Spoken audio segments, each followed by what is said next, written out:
गुंबदे खजरा पसण सां दिल दीवानी थी पई। गुंबदे खजरा पसण सां दिल दीवानी थी पई। देस दिल बर में पुजण सां दिल दीवानी थी पई।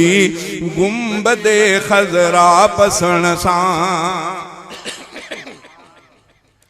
हज़रत साईं मोहम्मद मक्की साईं ख़तीबन हरम जा मौलाना मक्की साहब जे नाले सां मशहूर।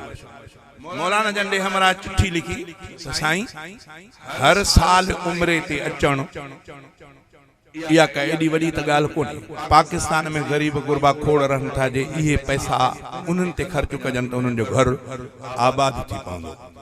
मौलाना थोड़ो कावड़िया भी सही। कावड़ में चयूं त तव्हांखे मदीने मक्के जे सफ़र खां चिड़ छो थी लगे। ये अल्लाह जी देन आहे जो मक्के मदीने जो सफ़र आसान थो थिए। तव्हांखे मिसकीननि जो फिक्र आहे त हिते बि खोड़ फुटपाथ ते नंढियूं नंढियूं शयूं विकिणनि था पिया, पंहिंजे घर जे बचड़नि जो गुज़रान करनि था। मक्के मदीने जे सफ़र में रुकावट करण या ईमानी नुक़सान आहे, तंहिंजे करे ईअं न करणु खपे। जेतिरो अल्लाह जो फज़ल मक्के में मूंखे अॼु हिकिड़े आलिम सुवारे मूं वटि मिलण आयो।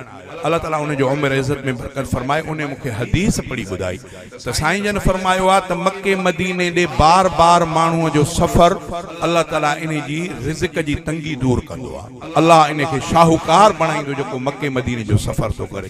अल्लाह खां दुआ आहे त अल्लाह ताला सभिनी कलमे पढ़ंदड़नि खे ॿियो न त हयातीअ में हिकिड़ो दफ़ो त हरमैन शरीफ़नि जी ज़ियारत कराए। जै मक्के मदीने के हिकिड़ो दफ़ो ईमान वारी लज़्ज़त सां ॾिठो इंशाअल्लाह ज़िंदगी भर मक्को पाक मदीनो मुनव्वर उन खां विसरंदो न। अल्लाह खां दुआ थो कयां अल्लाह सलाह सभिनी खे नसीब फरमाए। शेर में अहिड़ी ॻाल्हि हमरा कई। छा चई शाइर इस्लाम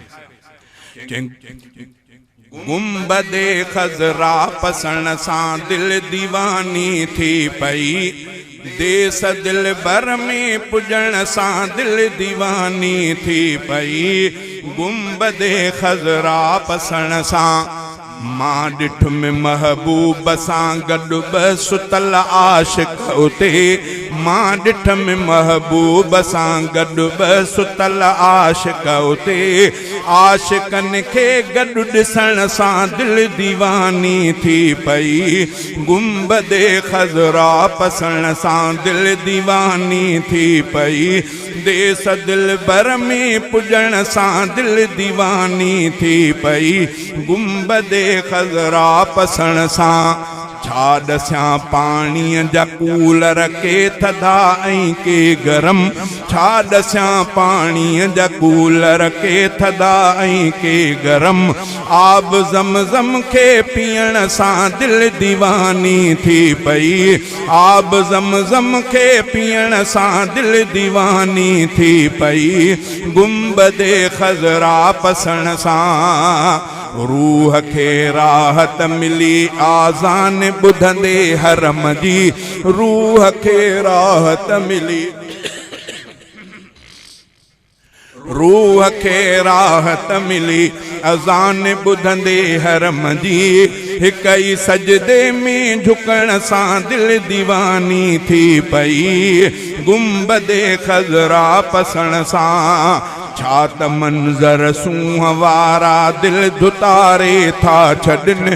छा त मंज़र सूंह वारा दिल धुतारे था छॾनि। पाक मस्जिद में घिरण सां दिल दीवानी थी पई। गुंबदे खजरा पसण सां दिल दीवानी थी पई।